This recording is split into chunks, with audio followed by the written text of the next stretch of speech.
എല്ലാവർക്കും എൻ്റെ ഡിഷ് കൾച്ചറിലേക്ക് സ്വാഗതം. ഇന്ന് ഞാൻ രണ്ട് പിടയ്ക്കുന്ന പുഴമീനുമായിട്ടാണ് വന്നത്. പക്ഷേ വീട്ടിലെത്തിയപ്പോൾ അതിൻ്റെ പിടപ്പങ്ങ് നിന്നുപോയി.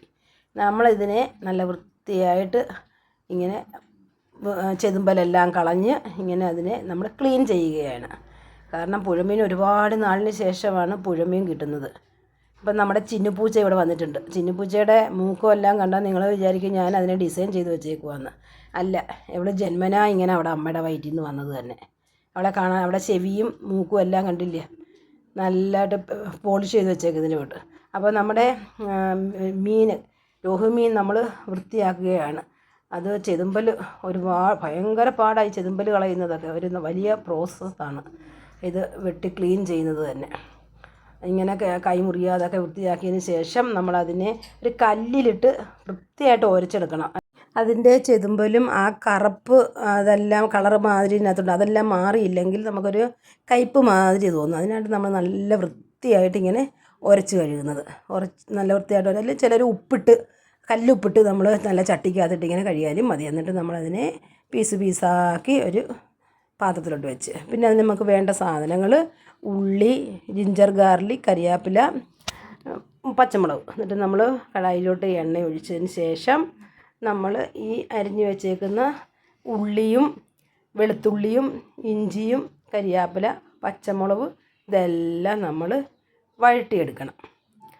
നല്ല വൃത്തിയായിട്ട് ഇതൊന്ന് കിട്ടുന്നിടം വരെ ഇതിങ്ങനെ ഇളക്കിക്കൊണ്ടേയിരിക്കണം. നമ്മൾ ഇളക്കുമ്പോൾ ഇത് അടുക്കി പിടിക്കാതെ നോക്കണം, കാരണം അല്ലെങ്കിൽ കരിഞ്ഞു പോയി കഴിഞ്ഞാൽ കൊള്ളത്തില്ല. നമ്മൾ എന്നിട്ട് ഇളക്കിക്കൊണ്ടേ ഇരിക്കണം. ഇത് അടുപ്പേ വെച്ചിട്ട് അങ്ങോട്ടും നമ്മൾ ഓരോ കാര്യത്തിനായിട്ട് ഓടി നടക്കരുത്. പിന്നെ വഴലാൻ വേണ്ടി നമ്മൾ ശകല ഉപ്പിട്ട് നമ്മളിങ്ങനെ ഇളക്കി കൊടുക്കും. എന്നിട്ട് നമ്മൾ കുറച്ച് കുടംപുളി എടുത്ത് വെള്ളത്തിനിടയ്ക്ക് നമ്മൾ കുതുക്കാനിടണം. ഞങ്ങളിവിടെ ഈ ആലപ്പുഴക്കാരൊക്കെ കുടംപുളി ഉപയോഗിക്കുന്നത്, ചില സ്ഥലക്കാർ പിഴുപുളി ഉപയോഗിക്കും. എന്നിട്ട് അതിൽ മുളക് പൊടി, മല്ലിപ്പൊടി, മഞ്ഞൾപ്പൊടി, ഉലുവാപ്പൊടി ഇതെല്ലാം ഞാൻ ഇതിനകത്തോട്ട് ചേർത്ത് നല്ലതായിട്ട് ഇളക്കി യോജിപ്പിക്കും. മുളക് പൊടിയൊക്കെ നമ്മുടെ എരിവിന് ആവശ്യമുള്ള ഞാനൊരു 3 സ്പൂണ് മുളക് പൊടിയും 2 സ്പൂണ് മല്ലിപ്പൊടിയും 1/2 സ്പൂണ് ഉലുവാപ്പൊടി 1/2 സ്പൂൺ മഞ്ഞൾപ്പൊടി എല്ലാം കൂടെ ചേർത്തിട്ടാണ് ഞാൻ ഇത് ഇളക്കി യോജിപ്പിക്കുന്നത്. പച്ചമണം മാറുന്നിടം വരെ നമ്മൾ ചെറുതീയിൽ ഇട്ട് ഇളക്കി യോജിപ്പിച്ചതിന് ശേഷം നമ്മൾ പുഴമീനല്ലേ, അപ്പോൾ കുറച്ച് കുരുമുളക് പൊടിയും കൂടെ നമ്മൾ ചേർക്കണം. ഞാൻ കുരുമുളക് പൊടിയൊക്കെ ഇച്ചിരി കൂടുതൽ ചേർക്കും മീനൊക്കെ. അപ്പോൾ കുരുമുളകും പൊടിയും കൂടെ ചേർത്തിട്ട് നമ്മൾ നല്ലതായിട്ട് ഇളക്കി യോജിപ്പിച്ചതിന് ശേഷം ഈ വെള്ളത്തിൽ കുതിർക്കാനിട്ടിരുന്ന കുടംപുളി ചില സ്ഥലത്ത് തോട്ടുപുളി എന്ന് പറയും, അത് ഞാനൊരു 3-4 കഷ്ണം കുതിർത്തതിന് ശേഷം കഴുകി അതെല്ലാം ഇതിനകത്തോട്ട് ഇട്ടിട്ട് പിന്നെ ഞാൻ തിളപ്പിച്ചാറിച്ച വെള്ളം ഉണ്ട്, അത് അല്ലെങ്കിൽ തിളപ്പിച്ച് വെച്ചേക്കുന്ന വെള്ളം ആയാലും മതി. ഞാൻ തിളപ്പിച്ചാറിച്ച വെള്ളം എടുത്തത്, അത് പിന്നെ ആറിച്ചതിന് ശേഷമാണ് ഞാൻ ഒഴിച്ചത് ഇതിനകത്തോട്ട്. അത് ഒഴിച്ചിട്ട് നല്ലതായിട്ട് തിളയ്ക്കണം. നല്ലതായിട്ട് തിളച്ചതിന് ശേഷം നമ്മൾ ഈ വെട്ടി കഴുകി വെച്ചേക്കുന്ന മീനെ ഇതിനകത്തിലോട്ട് ഇടണം. അപ്പം നമ്മൾ ഉപ്പ് കുറവാണെന്ന് തോന്നി, നമ്മൾ ഉള്ളി വഴറ്റിയപ്പോൾ കുറച്ച് ഇട്ടിട്ടുണ്ടായിരുന്നു. എന്നിട്ട് നമ്മൾ ഇത് ഗ്രേവിക്ക് വേണ്ടി ഉപ്പ് കുറവാക്കി ഉപ്പ് വീണ്ടും ആവശ്യത്തിനിടാം. എന്നിട്ട് നമ്മൾ ഇത് തിളച്ച് കഴിയുമ്പോൾ, അതായത് ഈ ഗ്രേവി നല്ലതായിട്ട് തിളയ്ക്കണം. തിളച്ചതിന് ശേഷമാണ് നമ്മൾ ഈ മീൻ പീസാക്കി വെച്ചേക്കുന്നതെല്ലാം ഓരോന്നായിട്ട് നമ്മൾ ഈ ഗ്രേവിക്കകത്തോട്ട് ഇട്ടതിന് ശേഷം ചെറുതായിട്ട് നമ്മൾ ഇത് ഇളക്കി യോജിപ്പിച്ചിട്ട് അത് അതിൻ്റെ ലിഡ് വെച്ച് അടച്ച് നമ്മളിത് വേവാൻ വേണ്ടി വെക്കണം. ഒരു 10-15 മിനിറ്റ് ആകുമ്പോഴത്തേക്ക് ഇത് നല്ലതായിട്ട് വെന്ത് കിട്ടും. അപ്പോൾ ഗ്രേവി നമുക്ക് ആവശ്യത്തിന് അനുസരിച്ചിട്ട് നമ്മൾക്ക് വെള്ളം ചേർക്കാം. പിന്നെ നമ്മൾ കുറച്ച് കറിവേപ്പില ഞാനിന് വെച്ചു. ഞാൻ കറിവേപ്പില എപ്പോഴും അതിന് മുമ്പ് ഇടും, ഇതിന് ശേഷവും ഇടും. വേവുന്നതിന് മുമ്പ് ഇടും, വെന്തതിന് ശേഷവും ഇടും. കരിവേപ്പില എൻ്റെ ഒരു വീക്ക്നെസ്സാണ്. അതുകൊണ്ട് ഞാൻ എപ്പോഴും കരിവേപ്പില ഇടും. കരിവേപ്പില എടുത്ത് കളയാനേ സമയമുള്ളൂ ഇവിടെ പിള്ളേരും ചേട്ടനും ഒക്കെ പറയും, കരിവേപ്പില എടുത്ത് കളയാനേ സമയമുള്ളൂ എന്ന് പറയും. എൻ്റെ ആങ്ങളമാരൊക്കെ വരുമ്പോഴും പറയും, കരിവേപ്പില ഇത്രയും എന്തിനാണ് വാരി ഇടുന്നത്, ഇതിനകത്തുനിന്ന് വിശന്ന് വരുമ്പോൾ ഈ കരിവേപ്പില ഉള്ളി പെറുക്കാനേ ഉള്ളല്ലോ സമയമെന്ന് പറയും. പക്ഷേ കരിവേപ്പില എൻ്റെ ഒരു വീക്ക്നെസ്സാണ്.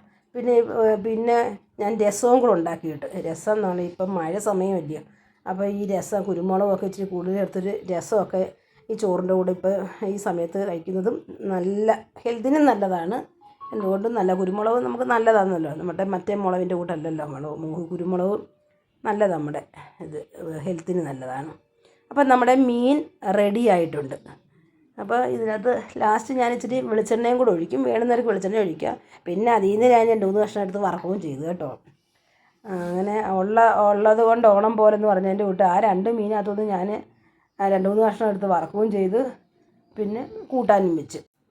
അപ്പോൾ നമ്മുടെ രസം കടലിലെ തിരമാല മാതിരി താണ്ട കിടന്ന് തിളയ്ക്കുന്നു. അപ്പോൾ കായവും ശകലം കുറവായതുകൊണ്ട് ഞാൻ കുറച്ച് കായപ്പൊടിയും കൂടെ ചേർത്ത്. എന്നിട്ട് കായ എപ്പോഴും രസത്തിന് കായ എപ്പോഴും നമുക്ക് കുറച്ച് മുന്നിട്ട് നിൽക്കണം.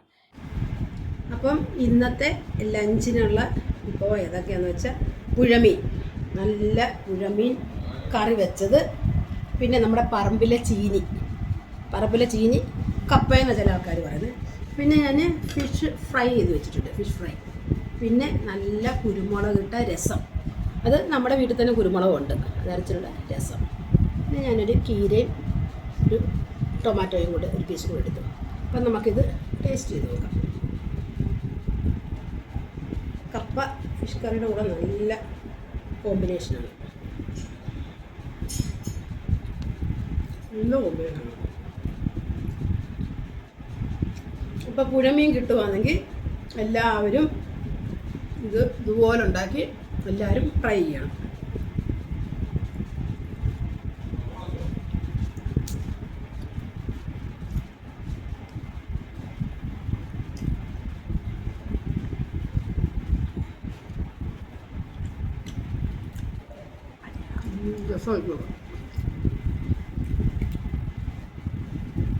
നല്ല കുരുമുളകിൻ്റെ ഫ്ലേവറുള്ള രസമാണ്. ഞാൻ കുരുമുളകൊക്കെ കുറച്ച് കൂടുതലൊഴിക്കും, എന്നാലേ അത് ടേസ്റ്റുള്ളൂ.